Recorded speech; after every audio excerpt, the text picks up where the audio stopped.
Hello there, you're watching World News Program on All 24 News Channel. I'm Karim Zachary and these are tonight's top stories. The UN has once again stressed that the Sahrawi issue is a decolonization case, brushing aside the Mahsen's plans. Secretary General Antonio Guterres also calls out the EU for undermining the right to self-determination.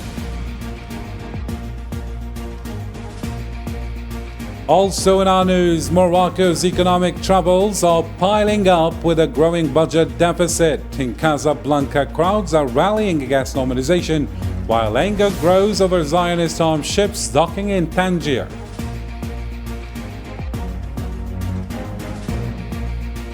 Next, in Palestine, Zionist raids keep killing dozens of displaced and starving people. Local media say any ground invasion of Gaza would be a war crime.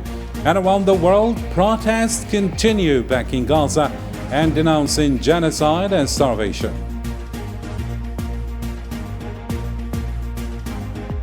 And later on in Ukraine, both Moscow and Kiev report fresh territorial gains after mutual shelling. Zelensky wants allied forces on the ground following the ceasefire, while Lavrov accuses the West of trying to derail peace talks. All this and more shortly.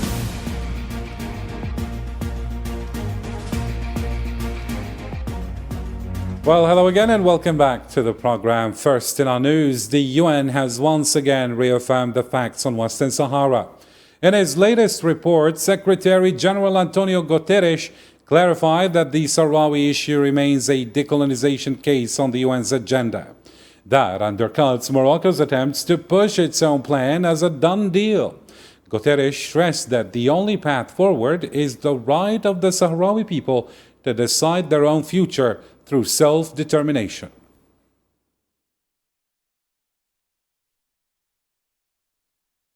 And in his report to the General Assembly, UN Secretary General Antonio Guterres recalled the international status of the Sahrawi cause at the level of the Security Council and UN committees.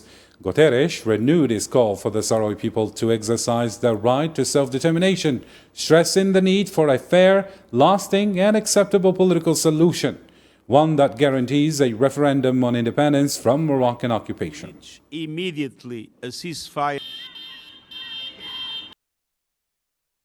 While the Security Council addresses Western Sahara as a matter of peace and security, the General Assembly's Special Political and Decolonization Committee, as well as the Special Committee on the Situation with regard to the implementation of the Declaration on the Granting of Independence to Colonial Countries and Peoples, consider Western Sahara a decolonization issue.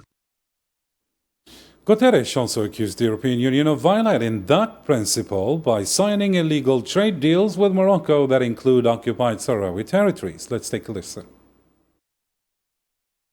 The European Court of Justice ruled out the two trade agreements on fisheries and agriculture concluded between the European Union and Morocco in 2019 were signed illegally. The court found that the people of Western Sahara had not consented to the agreements, and therefore their conclusion constitutes a violation of the principles of self-determination and the relative effect of treaties.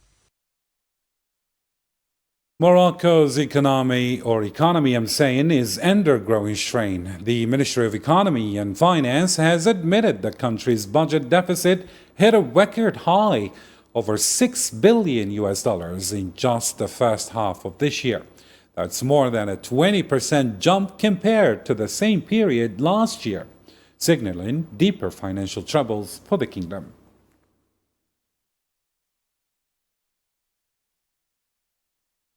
In Morocco, still, thousands of people took to the streets of Casablanca on Saturday night, protesting against normalization with the Zionist entity and showing solidarity with the Palestinian people. The marches, organized by pro-Palestine groups, drew citizens, activists, and unions.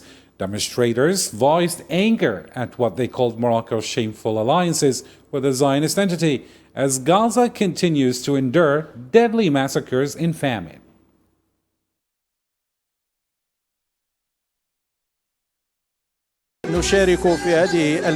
We are participating in this popular march to express our absolute rejection of normalization with the Zionist entity, which we consider a crime and a major betrayal. We also demand an immediate end to the systematic killing and starvation of the Palestinian people.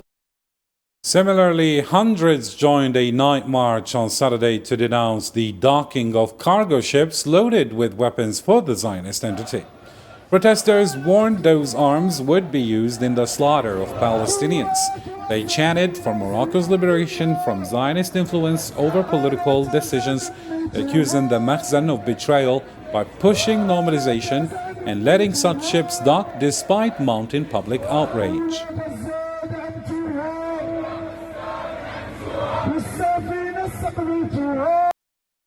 And also in our news, but elsewhere in Africa, in Khartoum to be precise, some displaced families are slowly returning, holding on to the hope of resuming normal life. But many find their homes destroyed, basic services missing, and aid falling short, making the road to reconstruction long and painful. Yassine Rikti reports now.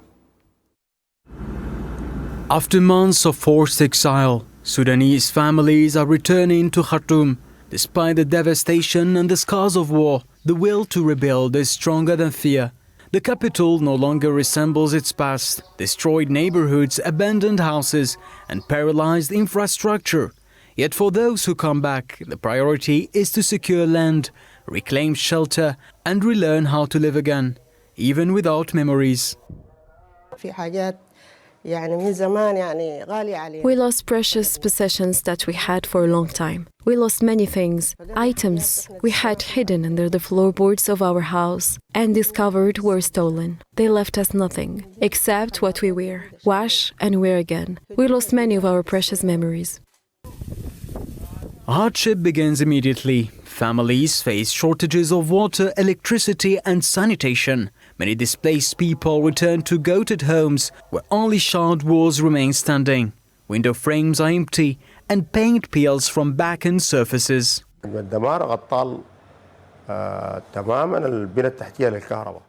We stayed in Port Sudan for a year and have now returned home to find that our house is damaged and not ready to welcome us. I don't work, I have children, and we depend on charities. We go to the charity for breakfast and lunch. Then we come back and sit here. We have nothing. After a year in exile, one father brought his family back to Khartoum. What awaited him was an uninhabitable house, a fragile existence and complete dependence on humanitarian aid. For him, as for many others, life must be rebuilt from nothing. The war completely destroyed the electrical infrastructure, all the electrical installations, starting with Khartoum's huge electrical substations, which house more than 7 or 8 completely damaged and looted electrical substations, as well as the electrical transformers that distribute electricity within residential neighborhoods. Yet hope refuses to fade. Small shops reopen, everyday gestures reappear, and residents work tirelessly to bring life back to a wounded capital. Slowly but surely, Khartoum rises again, as its people struggle to heal their scars, determined to turn the page on war.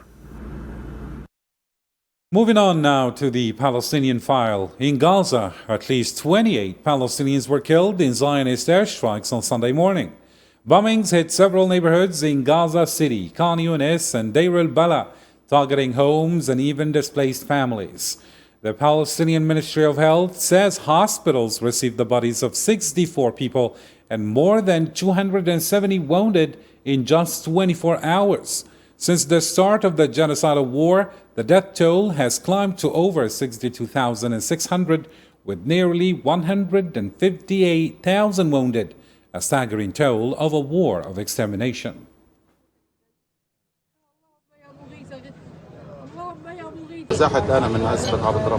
I was displaced from Mesbet Abdrabbu in Jabalia and came to a Talatini area. The houses are gone. Everything is gone and my son is gone. I hope that God willing, this will be the last sad thing and for this genocide to end. On a similar note, at least 20 Palestinians were killed as Zionist forces opened fire on crowds waiting for desperately needed aid in the south and center of the Strip. Medical sources say 10 bodies were brought to hospitals from the Sulaniya area in the north, while 6 more were killed near an aid point in Khan Yunis and another in Rafah. Al-Auda Hospital also reported 4 killed and several wounded after Zionist fire hit people at the Nazarene axis. Meanwhile, the Palestinian Ministry of Health in Gaza says 19 people were killed and more than 120 injured in just 24 hours while waiting for aid. It confirmed that since the start of the U.S.-Israeli distribution mechanism, over 2,000 people have died of starvation-related attacks and more than 15,000 others have been wounded.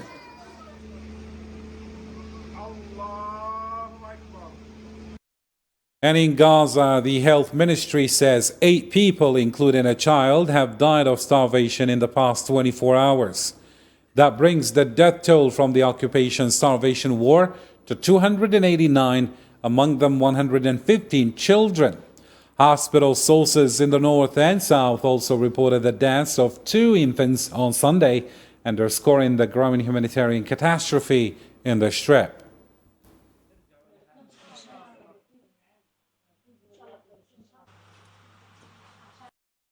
For its part, the government media office in Gaza has warned that any invasion of Gaza City would amount to a major war crime. In a statement on Sunday, it accused the Zionist entity of planning mass killings and forced displacement, calling the threats a dangerous escalation. The office stressed that more than 1.3 million people live in Gaza City, including over 500,000 children, who would all be at direct risk. Any invasion of Gaza City would constitute a major war crime, especially in light of the occupation's systematic destruction of the health system in the Gaza and North Governorates. We warn that these threats reveal a premeditated intention to commit mass killings and forced displacement. We call on the international community, the United Nations and all human rights institutions to stand up to their responsibilities legally and internationally and take urgent and immediate action to deter the occupation and stop its crimes.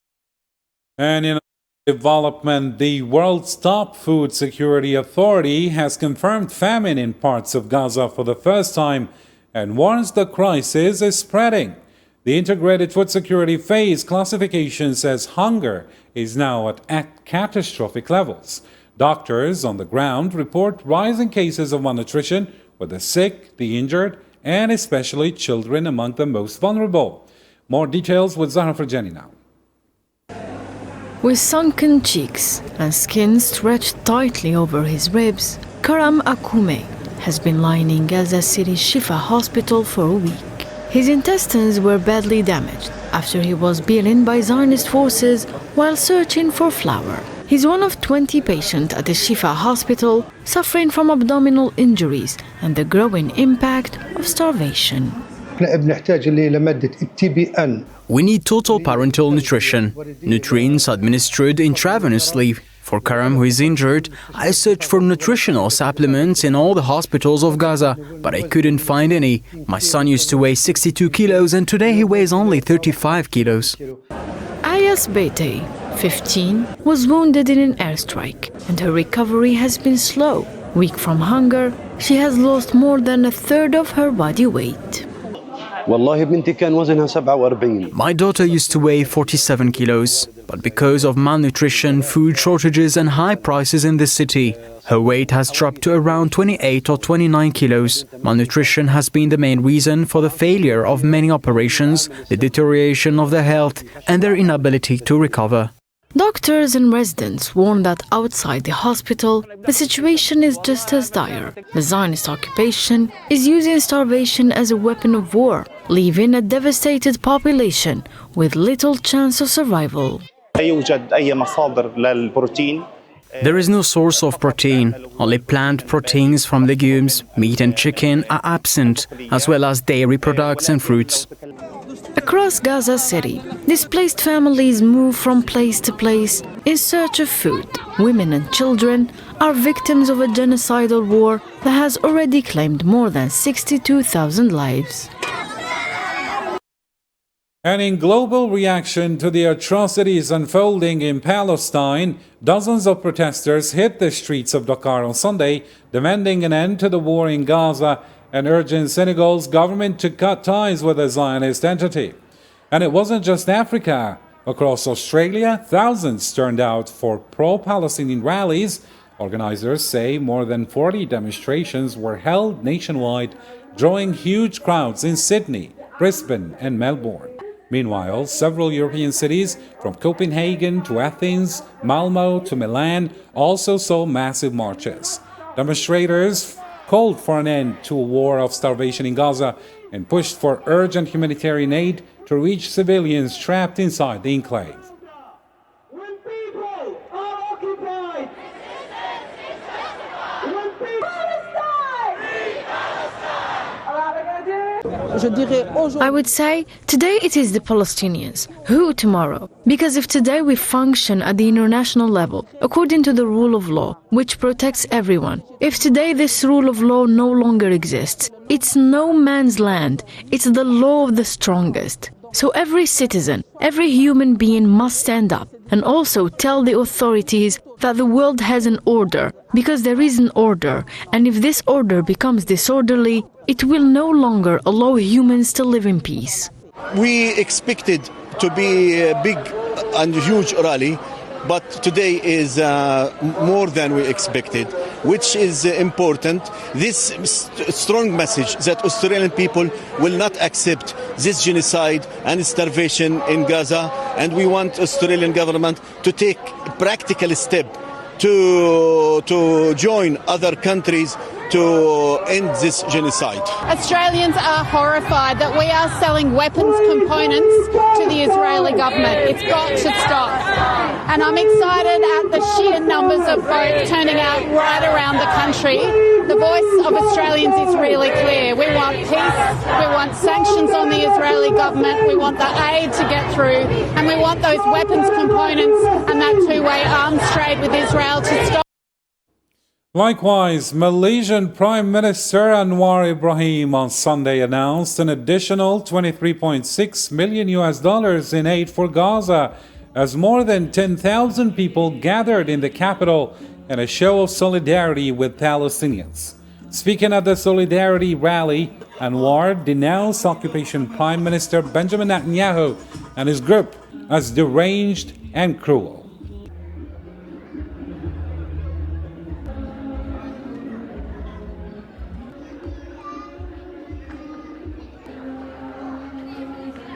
To our my brothers and sisters of Gaza and Palestine, we will never abandon you. We will never surrender like you, and in fact we learn from your zeal, your spirit and your struggle. We salute your spirit of struggle, and we will never leave you alone. Malaysians and many other friends are with you. Moving on to another development now, but elsewhere in the Middle East, Iran's supreme leader Ali Khamenei says Tehran will never bow to U.S. pressure over its nuclear program. Speaking on Sunday, he described the standoff with Washington as irresolvable and called American statements and actions an insult aimed at subjugating the Iranian people. Khamenei stressed that Iranians reject these demands and will stand firm against them.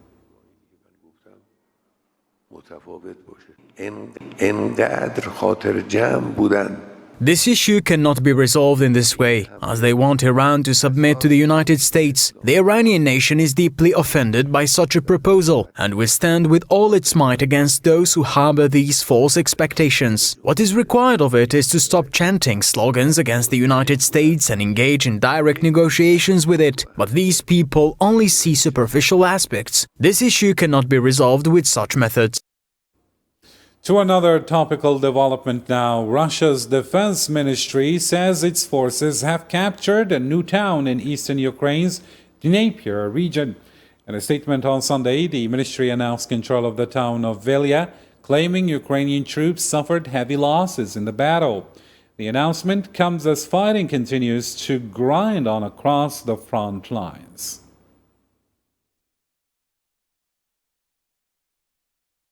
Ukraine's military chief Alexander Syrskyi says his forces have retaken 3 villages in the Donetsk region from Russian control. In a post on Sunday, he confirmed Ukrainian troops launched a counter-attack and pushed Russian forces out of Makielivka, Zeleniai, and Volodymyrivka. The announcement highlights the ongoing back and forth battles across eastern Ukraine.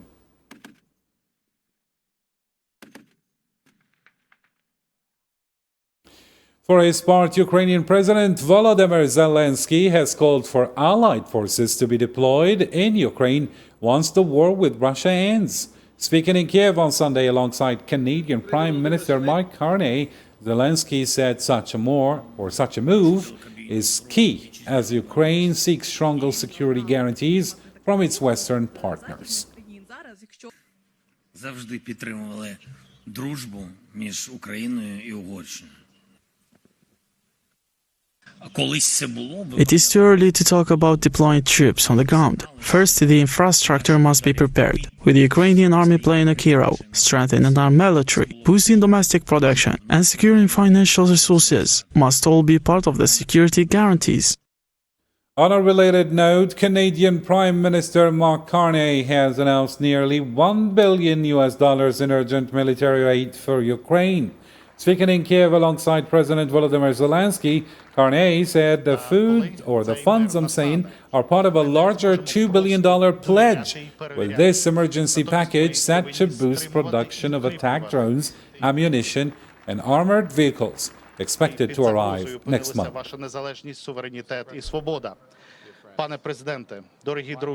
In parallel, we're investing today $2 billion in new military assistance for Ukraine.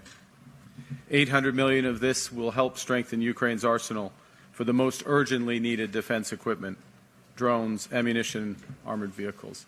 And we had a discussion today about specifying and targeting that assistance where it will have the greatest impact, and we will do so. Russian Foreign Minister Sergei Lavrov has outlined Moscow's condition for peace with Ukraine. In an interview with NBC, he said any settlement must include security guarantees for Ukraine backed by a group of countries, including UN Security Council members that are neutral, outside any military bloc, and non-nuclear. Lavrov added that Presidents Putin and Trump had discussed such guarantees before, pointing to the failed Istanbul talks in 2022. President Putin and President Trump in Anchorage discussed the security guarantees, and President Putin recalled that in April 2022 in Istanbul, during negotiations initiated by the Ukrainian side, very soon after we started our special military operation, during those negotiations in April in 2022, Ukrainian delegation presented a draft principles to reach a treaty, to reach agreement on ending the war. Those principles were initialed by both delegations. And finally, it's time to catch up on more stories in the News in Brief.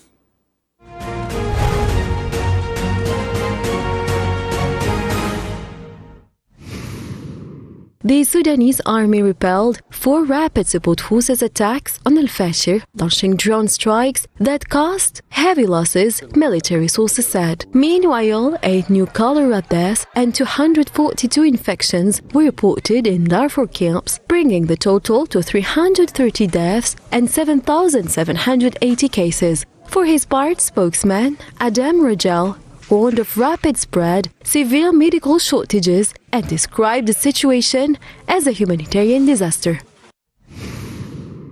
The United Nations has warned of worsening hunger crisis in Yemen starting September due to severe funding shortages this year. According to the UN Office for Coordination of Humanitarian Affairs in Yemen, 18 million people, 52% of the population, will urgently need food assistance to prevent a deepening food security crisis and the risk of famine. The Nigerian Air Force announced it killed 35 militants in airstrike near the Cameroon border after the attempt to attack ground forces. In a statement on Saturday, the Air Force said it has intensified efforts to control the battlefield, restrict militant movement, and disrupt their logistical capabilities along the northeastern border. Of the Arab U18 and U20 athletics championships in Tunisia, gold in the 10,000-meter walk, Abdelkader Mahrez, silver in gold jump, Mu'taz Belhabib, and bronze in the 5,000, Fatima Zahra Kassoum. More medals are expected on day 2.